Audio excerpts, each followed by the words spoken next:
ठीक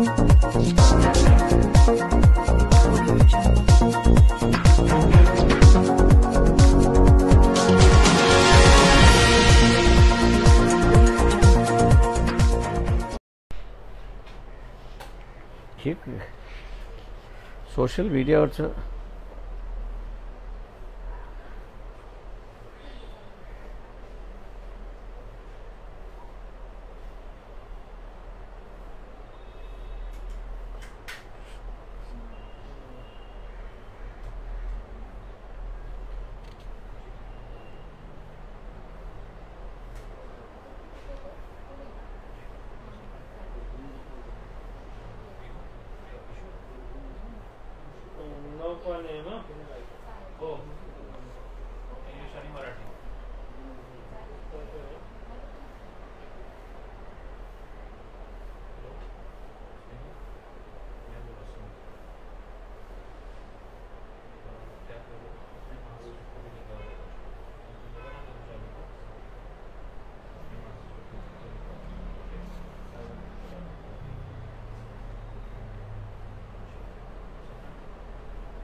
हाँ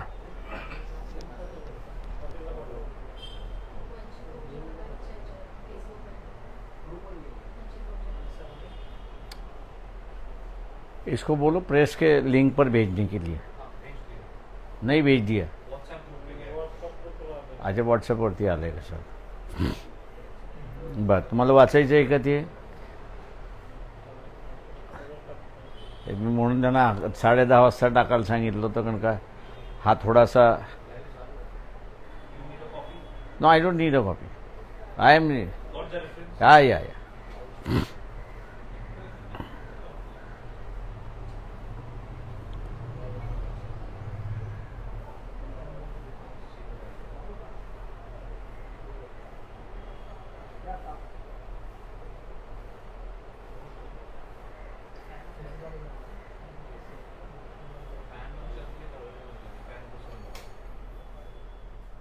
AC चालू करून घे, म्हणजे मग ते हे होईल। हां हां, म्हणजे मग ते गार राहील।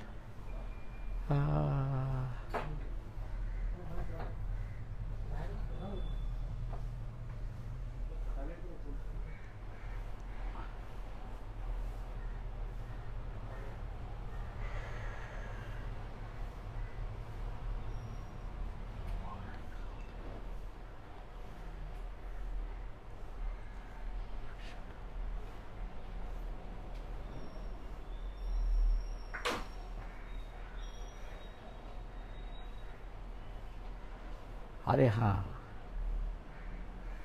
काल बरोबर मासे आणायला गेलो होतो, ती टेबलावरतीच असेल म्हणा, दोन्ही तिन्ही टेबलावरती बघायला सांग। हां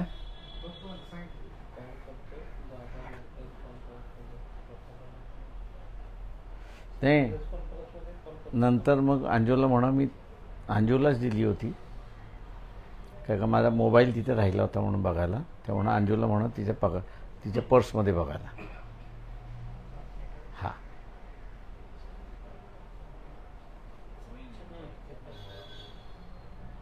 सोड, हां हां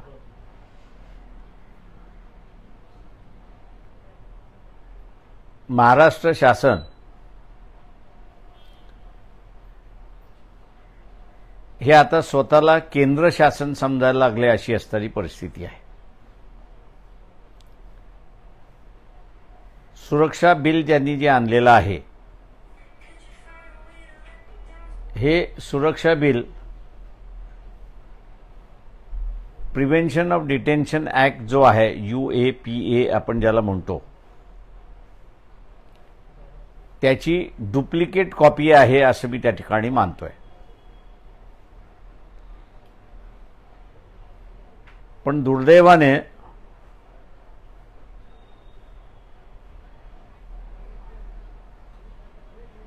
महाराष्ट्र शासन आणि महाराष्ट्र विधानसभा आणि विधान परिषद या दोघांनाही असा कायदा करण्याच्या दृष्टिकोनातून अधिकारच नाही असं मी त्या ठिकाणी मानतोय.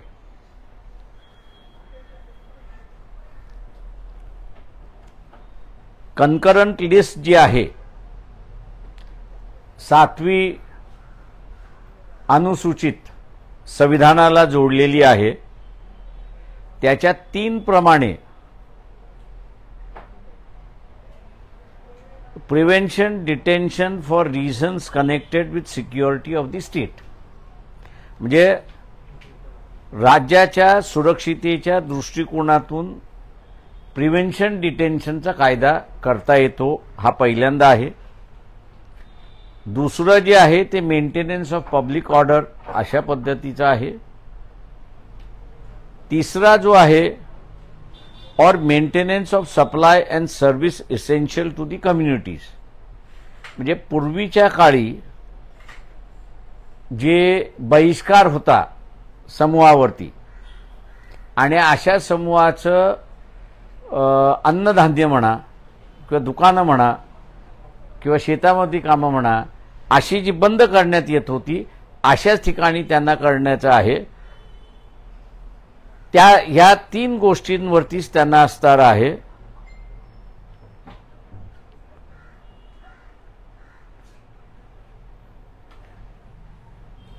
याच्या पलीकडे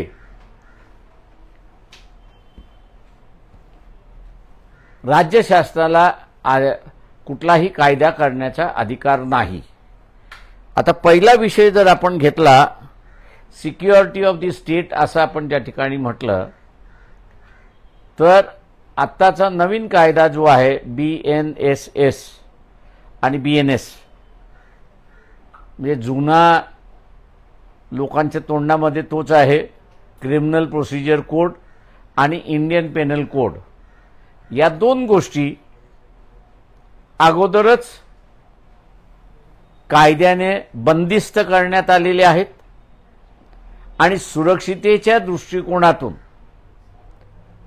जे काही कायदे करायचे होते ते त्या ठिकाणी करण्यात आलेले आहेत. हा सेंट्रलचा कायदा आहे, पण हा सेंट्रलचा कायदा असूनही कन्करंट लिस्टमध्ये त्या ठिकाणी घेण्यात आलेला आहे आणि त्या कन्करंट लिस्टच्या माध्यमातून राज्यांना सुद्धा अधिकार देण्यात आलेला आहे की राज्याची सुरक्षिता पाहत असताना तुम्हाला त्याच्यामध्ये ॲडिशन काय करायचं असेल तर ते तुम्हाला त्या ठिकाणी करता येतं.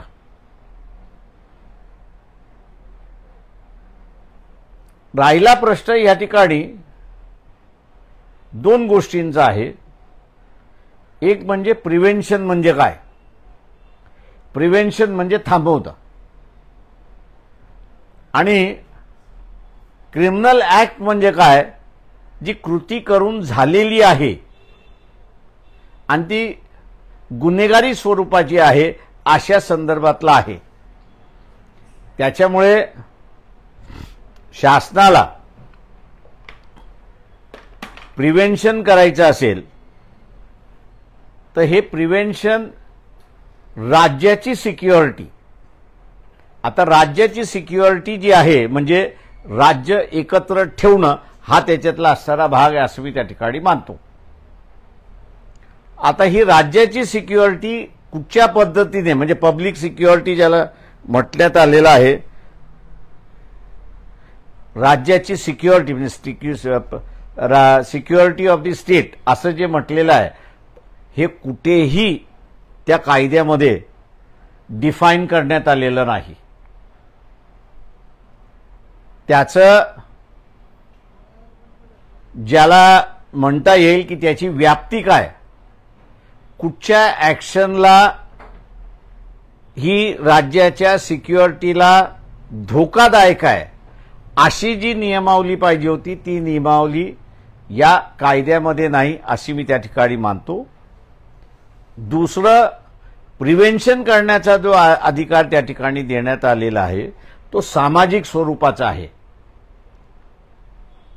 आणि तो सामाजिक स्वरूपाचा बंधन म्हणजे मी जसं म्हटलं की बहिष्कार कुठल्या तरी समूहावरती सामुदायिक त्या समूहावरती असणारा दंड लावणं अशा ज्या स्वरूपाचे जे गावामध्ये म्हणा किंवा शहरामध्ये म्हणा किंवा ज्याला आपल्याला म्हणता येईल की भ्रूण हत्यासारखे असणारे जे इश्यूज आहेत त्याचा कुठेही उल्लेख या ठिकाणी करण्यात आलेला नाही किंवा जे डॉक्टर्स आहेत सेक्स टेस्ट करतात त्यांना असणारं प्रिव्हेन्शन करण्यासाठी जी तरतूद पाहिजे तीही तरतूद या ठिकाणी दिसत नाहीये। त्याच्यामध्ये एकच दिसतंय ते म्हणजे अर्बन नक्षल। आता तुम्ही अर्बन नक्षल कोणाला म्हणणार हाही त्याच्यातला महत्वाचा भाग आहे असं मी त्या ठिकाणी मानतोय। अर्बन नक्षल जो दंगल करणार त्याला तुम्ही म्हणणार आहात का किंवा जे आज पूर्णपणे आरएसएसच्या वेबसाईटवरती किंवा इतर वेबसाईटवरती पंतप्रधान नरेंद्र मोदी आणि मोहन भागवत AK-47 किंवा त्याच्यासारख्या असणाऱ्या AK-84 किंवा टॉमी गन्स यांची पूजा करताना जे दिसतात आहेत मिलिटरीमध्ये सुद्धा AK-47 ची ट्रेनिंग मिलिटरीच्या अर्ध्या लोकांना दिल्या जाते अर्ध्या लोकांना दिल्या जात नाही। टॉमी गन्सचा वापर जो आहे ज्याला प्रशिक्षण दिलेलं आहे त्यालाच त्याचा असणारा वापर करता येतो इतर कोणालाही वापर करता येत नाही। अशा अनेक त्या पूजेमध्ये असणाऱ्या ज्या वस्तू आहेत त्यांचा मी असणारा उल्लेख करू शकतो। शास्त्राला माझं म्हणणं असं आहे की हे पूजा करणारे जे आहेत त्यांच्या विरोधात तुम्ही असणारा त्यांना अर्बन नक्षलवाद म्हणणार आहात का। शासन जर त्यांना अर्बन नक्षलवाद म्हणणार नसेल तर आम्ही कोर्टामध्ये जसं हे चॅलेंज करण्यासाठी जाणार आहोत। रद्द होईल त्यावेळेस होईल असं मी त्या ठिकाणी मानतोय पण त्याच्या अगोदर आम्ही असणाऱ्या नागरिकांना म्हणणार आहोत की हे जे पूजा करणारे जे आहेत सशस्त्राची पूजा करणारे जे आहेत हे अर्बन नक्षलवाद आहे आणि म्हणून या कायद्याखाली त्यांच्यावरती केसेस दाखल करा हा सुद्धा स्टँड आम्ही असणारा त्या ठिकाणी घेणार आहोत। दुर्दैव मी असं म्हणेन हे सगळं मटेरियल सोशल मीडियावरती आणि काही अधिकृत साइट्सवरती उपलब्ध असताना सुद्धा विरोधी पक्षाने कच खाल्ली असं मी त्या ठिकाणी मानतोय। जिथे विरोध केला पाहिजे होता तिथे त्यांनी विरोध केला नाही म्हणजे विधान सभेमध्ये जो विरोध झाला पाहिजे होता तो विरोध त्यांनी केला नाही। आता मी असणारा ऐकतोय की आम्ही असणारा विधान परिषदेमध्ये त्याचा विरोध करणार आहोत।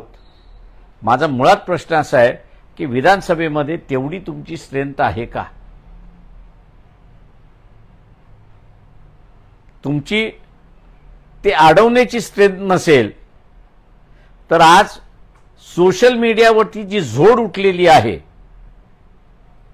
सामान्य जनतेकडून असणारी जी झोड उठलेली आहे लाजेकोटी तुम्ही असणारा भूमिका घेताय का। माझं या सगळ्यांना आव्हान राहणार आहे की आम्ही कोर्टामध्ये निश्चितपणे जाऊ। सगळे राजकीय पक्ष जॉईन झाले तर आम्ही त्याचं असणारं स्वागत करू कारण का हा कुठल्याही राजकीय पक्षाचा प्रश्न नाही तर हा इथल्या अनडिक्लेअर्ड इमर्जन्सी इंदिरा गांधींनी जे चूक केली इमर्जन्सी डिक्लेअर करून आणि तिला असणारं त्याचे परिणाम भोगावे लागले त्याचा पूर्ण अभ्यास करून आरएसएस आणि बीजेपीने इमर्जन्सी सारखी परिस्थिती आणायची कायद्यामार्फत आणायची पण त्याला इमर्जन्सी हा शब्द वापरायचा नाही हे जे कृत्य केलेलं आहे, मी या सगळ्यांना सांगतो की तुम्ही वाघ म्हटलात तरी तो खाणार आणि वाघोबा म्हटलात तरी तो असणारा खाणार. आणि हे आपल्याला हेराल्डमधनं जे चाललेलं आहे त्याच्यामधनं सरळ सरळ आपल्याला असताना दिसतंय. त्याच्यामुळे वाघाला अंगावरती घेतल्याशिवाय तुम्ही त्याचा पराभव करू शकणार नाही. मी असणारा मानतो की जेवढे राजकीय नेते आहेत हे लोकशाहीच्या बाजूने आहेत, विरोधी पक्षामधले ठोकशाहीच्या विरोधात आहेत. आणि म्हणून हे सगळे या लढ्यामध्ये आम्हाला सहकार्य देतील अशी अपेक्षा मी त्या ठिकाणी बाळगतो. आपण आता विचारा. अच्छा, बता दें. महाराष्ट्र विधानसभा में जो जन सुरक्षा कानून ले आए हैं, वो कानून और कुछ नहीं है, लेकिन यूएपीए जो है, prevention of unlawful activities act 1969 का जो है, उसका ये रेप्लिका है और कोई इसमें नया एडिशन मुझे दिखाई नहीं देता है. इस कानून के मुताबिक राज्य सरकार को जो है वो कंकरेंट लिस्ट के अंदर, क्योंकि यूनियन लिस्ट के अंदर जो है वो केंद्र को अधिकार है कानून बनाने का, लेकिन उसके साथ साथ कंकरेंट लिस्ट जो है, 7वीं सूची जो है, उसमें राज्यों को भी अधिकार दिया है केंद्र सरकार के साथ साथ, लेकिन उसकी परिसीमा जो है वो परिसीमा डिफाइन की है. वो परिसीमा एक है कि अगर राज्यों में कोई अशांति हो रही है तो उसके लिए आप कानून बना सकते हो. समाज के अंदर अगर किसी समाज पर बहिष्कार होता है और अनाज, पानी, हुक्का जिसको हम लोग कहते हैं वो बंद किया जाता है, उनके खिलाफ प्रिवेंशन के एक्शन आप ले सकते हो. मैं ये मान के चलता हूं कि ये जो कानून है इन बातों को नहीं बनाया है, लेकिन अर्बन नक्सल ऐसी भाषा इस्तेमाल कर कर उन्होंने ये कानून बनाया है. लेकिन अर्बन नक्सल इसकी जो परिभाषा है या उसकी सीमा है या कौन सा एक्ट आप कहिए उल्लंघन करते हो, तो वो अर्बन नक्सलवाद में आता है. उसकी कहीं भी डेफिनेशन नहीं दी है, कहीं भी उसका डेफिनेशन नहीं है, परिभाषा भी नहीं है, और इसलिए ये खुला लाइसेंस पुलिस डिपार्टमेंट को दिया है कि जिस तरह ताड़ा और मौका का तो अभी भी है, लेकिन ताड़ा के वक्त पुलिस पकड़ के ले जाती थी, अगर एक्शन ना हो तो वहां लाइसेंस फी भरवा दो और लाइसेंस फी भरवाने के बाद उसको छोड़ा जाता था. ये पुलिस वालों को एक पूरा लाइसेंस असेंबली में दिया है, ऐसा मैं मान के चलता हूं. दूसरी बात यह है कि यहां की जो लॉ एंड ऑर्डर की सिचुएशन है उसके लिए आपको नया कानून जो बना है बीएनएस और बीएनएस, ये दोनों जो है पुराना सीआरपीसी और आईपीसी जो है वो मैं कहता हूं कि सफिशिएंट है, उसकी कोई जरूरत नहीं है. जब आप सिक्योरिटी ऑफ स्टेट इसको डिफाइन नहीं कर पाते, राज्य की सुरक्षिता जब तक आप डिफाइन नहीं कर पाते हैं, तो इसका मतलब ये हुआ कि पुलिस जो अर्थ लगाएगा वो ही होगा. और वहीं से मैं ये कह रहा हूं कि पुलिस को पूरा लाइसेंस दिया है, छूट दी है कि आप जिसको चाहे उसको पकड़ लो, जिसको चाहे आप बंद करवा लो, और पकड़ने के बाद जो कोई हेराफेरी करनी है वो हेराफेरी का लाइसेंस इस कानून ने दिया, ऐसा मैं मान के चलता हूं। हम लोग इस कानून के खिलाफ कोर्ट में जरूर जाएंगे, लेकिन मुख्यमंत्री से मैं पूछना चाहता हूं कि उनकी भी तस्वीर है, मोहन भागवत की भी तस्वीर है, पंतप्रधान नरेंद्र मोदी की भी तस्वीर है कि जहां पर जो आर्म्स एंड एम्यूनिशन मिलिट्री के कुछ लोग ही इस्तेमाल कर सकते हैं और आधी मिलिट्री इस्तेमाल नहीं कर सकती है, ये इसकी पूजा जो है वो आप करते समय बता रहे, तो इसका मतलब ये है कि ये आर्म्स एंड एम्यूनिशन आपके हक में है, आपके अधिकार में है और आपके पास है। तो क्या आप अपने पर भी ये नक्सलवाद का जो है, अर्बन नक्सलवाद, शहरी नक्सलवाद जो है, इस कानून के मुताबिक क्या आप अपने पर भी केस करेंगे?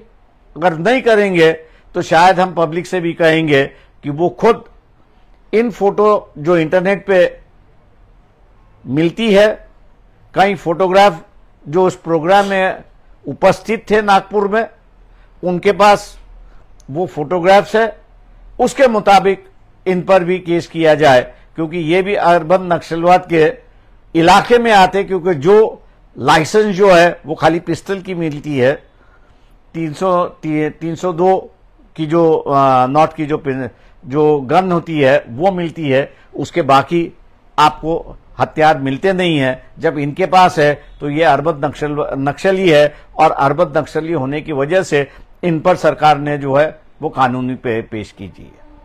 मैं दुर्भाग्य कहूंगा कि ये सब जानकारी विरोधी दल के पास होने के बावजूद भी इस इशू को उन्होंने असेंबली में उठाया नहीं, विधानसभा में उठाया नहीं, और तालियां बजा के जो है इसको पारित कर दिया। लोगों में से जब आवाज उठना शुरुआत हुई और इसके खिलाफ की आवाज हुई, क्योंकि जहां तक हमारी जानकारी है, जो सुनवाई हुई थी उसमें करीब करीब 12,000 एप्लीकेशन आए थे कि जो इस बिल के खिलाफ थे, और आज वो सोशल मीडिया के माध्यम से अपनी आवाज बुलंद कर रहे हैं। तो मैं ये सुन रहा हूं कि विधान परिषद में ये जब बिल आएगा तो उसको हम लोग विरोध करेंगे। मैं ये मान के चलता हूं कि एक नौटंकी है, और नौटंकी इसलिए कह रहा हूं कि क्या विधानसभा में आपके पास इतनी संख्या है, क्या आप इसको रोक पाएंगे? इस नौटंकी के बजाय मैं सभी विरोधी दल से आग्रह करता हूं, जो पिटीशन हम लोग दाखिल करेंगे उसके साथ में आप सहयोग दीजिए। आपकी पार्टी भी वहां पर उस पिटीशन को अपनी पार्टी की ओर से दाखिल करे, और ये कानून अनकॉन्स्टिट्यूशनल है, संविधान के खिलाफ है, ऐसा निर्णय हाईकोर्ट से लेने की कोशिश करेंगे। अगर इनमें वो शामिल हो जाते हैं तो मैं मान के चलता हूं कि सरकार को झुकना होगा और इस कानून को खारिज करना होगा। सर, जिस प्रकार आज आपने विस्तार से ये बात रखी, लेकिन हाउस में अपोजिशन उस तरीके से नहीं अग्रेसिवली बात कर पाया इस मुद्दे पे, तो क्या आपकी अपोजिशन से कोई बात हुई है इस मुद्दे पे? मैं ये कहूंगा कि जो एक सवाल और ऐड कर देता हूँ कि विपक्ष के लोग भी जो है ये जब बिल की कमेटी बनी थी तो उसमें विपक्ष के लोग भी थे, जितेंद्र आवाड़ भी थे, तो क्या आप बोलते हैं कि विपक्ष के लोग भी इस कमेटी में थे और तब भी अपोज नहीं करना? देखिए, जहां तक ये बिल की जब चर्चा शुरुआत हुई तो पार्टी की ओर से 9 पेज की जो आप लोगों को भेजी है वो सभी पार्टियों को दी गई थी। जितने सदस्य थे उनको भी ये नोट भेजी गई थी, और उनसे ये आग्रह किया गया था कि आप इन मुद्दों को लेके सरकार से स्पष्टीकरण मांगिए। लेकिन उस कमेटी का जो दौरा है, आप कह रहे हैं कि नहीं हम लोग ने विरोध किया लेकिन रिकॉर्ड पे नहीं लिया, ऐसा मैं सुन रहा हूं। अगर उनकी बात सही है, ऐसा मैं मान के चलता हूं, तो उसका रिफ्लेक्शन जो है वो विधानसभा में दिखा नहीं है। तो इसलिए किस बात को माने और किस बात को ना माने, ये मेरे ख्याल से सबसे बड़ा सवाल खड़ा होता है हमारे सामने। तुम्ही म्हणता आहात की याच्यामध्ये स्त्री भ्रूण हत्या असेल किंवा सामाजिक बहिष्कारासारखे जे जे मूळ मुद्दे आहेत, जे आवश्यक आहेत, त्याचा अंतर्भाव दिसत नाहीये आणि फक्त शहरी नक्षलवाद ज्या पद्धतीनं बंबार्डिंग केला जातोय, तर काय याच्या मागची जी मानसिकता काय आहे? माझं म्हणणं असं आहे की शहरी म्हणजे शहरामध्ये कुठेतरी फायरिंग झाली आहे का पोलीस आणि समूहामध्ये, तर आपल्याला कुठेही दिसत नाही. म्हणून आम्ही असं म्हणालो की शहरी नक्षलवाद म्हणजे नेमकं काय. तुम्ही ट्रेड युनियन यांचा मोर्चा काढणार, त्याला तुम्ही अर्बन नक्षलवाद म्हणणार का? एखाद्या राजकीय पक्षाने एखाद्या प्रश्नावरती लढा उभा केला, त्याला तुम्ही नक्षलवाद म्हणणार का? किंवा शेतकऱ्यांनी इथला असणारा भाव मिळत नाही आणि त्याच्या विरोधात त्यांनी आवाज उठवला, तर त्याच्यामध्ये आहे का? किंवा उद्या इथे असणारा जो याचा कायदा आहे मनी लेंडरचा, त्या प्रमाणात कारवाई झाली पाहिजे, ही मागणी घेऊन आल्यानंतर तुम्ही त्यांना असणारा अर्बन नक्षलवाद ठरवणार आहात का? नेमकं कोणाला तुम्ही अर्बन नक्षलवाद ठरवणार आहात? ज्याच्याकडे आर्म्स अँड ॲम्युनिशन आहे त्याला तुम्ही नक्षलवाद ठरवू शकता, कारण का तो या राज्याला जो आहे तो उलथून पाहून बघतोय, कायदेशीर मार्गाने नाही तर बेकायदेशीर मार्गाने. आता बेकायदेशीर मार्गाने म्हणजे बेकायदेशीर मार्गाने करायचं असेल तर हत्यारं घेऊनच करावी लागतील. तुम्हाला पहिल्यांदा असणारं यांच्याकडे हत्यारं आहेत की नाही हे पहिल्यांदा सिद्ध करावं लागेल. हत्यारं जी आहेत ती RSS वाल्यांकडे हत्यारं आहेत आणि त्यांनी पब्लिकली असणारं त्या ठिकाणी डिस्प्ले केलेली आहेत की ज्याचे असणारे फोटोग्राफर पण आहेत आणि काही असणारं हे इंटरनेटवरती सुद्धा असणारं मिळतात. त्यांना तुम्ही असणारं नक्षलवादाच्या कारवाई करणार आहात का? हा त्याच्यातला मोठा प्रश्न आहे. मी सगळ्या विरोधी पक्षांना आवाहन करणार आहे की सामान्यातला सामान्य माणूस एखाद्याने मोहन भागवत, देवेंद्र फडणवीस, त्याच्यानंतर नरेंद्र मोदी, हे जे पूजा करताना दिसणारी व्यक्ती आहेत, यांच्या विरोधात त्यांनी असणारा कोर्टामध्ये दाद मागितली की ह्यांना अर्बन नक्षलवाद म्हणून डिक्लेअर करा, तर सर्व राजकीय पक्षाने त्या माणसाच्या पाठीमागे उभं राहिलं पाहिजे. तरच खऱ्या अर्थाने तुम्ही विरोधक आहात, नाही तर तोंड देखलेपणा तुम्ही फक्त दाखवलेला आहात, एवढंच फक्त त्याच्यामधलं होईल. म्हणजे दसऱ्याला जे शस्त्रपूजन होतंय, मग हे शहरी नक्षलवादात तुमच्या मतानं? माझ्या मताप्रमाणे काय तर शेवटी असं आहे की कायद्याने असं म्हणता येतं की तुम्हाला पिस्तल आणि 302 अशी जी गन आहे, या 2 गनचंच तुम्हाला लायसन्स मिळू शकतं. दुसऱ्या हत्याराचं तुम्हाला लायसन्स मिळतच नाही आणि ती जर तुम्ही बाळगत असाल तर ती बाळगणी इटसेल्फ म्हणजे ती बाळगणं हेच राज्याला उलथून टाकणं हा त्याचा अर्थ होतो. सर, आप एक बहुत वेल नोन जुडिशियरी मेंबर भी है और लेजिस्लेचर मेंबर भी. जिन्होंने बिल लाया वो भी एक लॉयर है और वो भी लेजिस्लेचर मेंबर. तो ये लड़ाई लेजिस्लेचर के थ्रू होगी या जुडिशियल के थ्रू होगी? ये अभी जो है, जब ये विधान परिषद में पारित होगा और 100% पारित होगा, उसमें कोई मुझे दोहरा नहीं है, ये बिल जाएगा हाईकोर्ट में. इसकी कॉन्स्टिट्यूशनलिटी चेक करने के लिए क्या ये बिल जो है with in the 4 walls of the constitution है या नहीं है. जिम्मेदारी है कि जो इसको चैलेंज कर रहा है उसको दिखाने की ये with in the 4 walls of the constitution नहीं है. अगर वो ये सिद्ध कर पाए तो ये बिल खारिज होगा.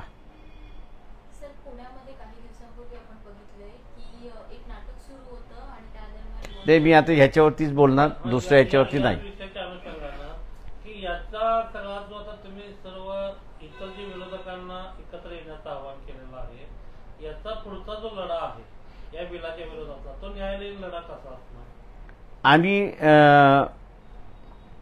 जेव्हा ती नोट तयार केली तेव्हाच आम्ही असणारं पिटिशन सुद्धा तयार करायला सुरुवात केली होती त्या ह्याच्यामध्ये.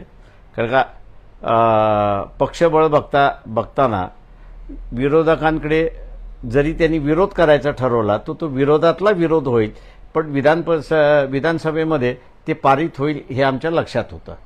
त्याच्यामुळे आम्ही पिटिशन असताना तयार करायला घेतलेली आहे. विधान परिषदेमध्ये ती सादर झाली आणि तिथे मंजुरात मिळाली की आम्ही असताना हायकोर्टामध्ये ती पिटिशन दाखल करू. ना आज नाही, बाकी कुठं नाही. ठीक, थँक्यू. चला. अरे हां एक इंग्लिश बाईट ओके करता. उमेश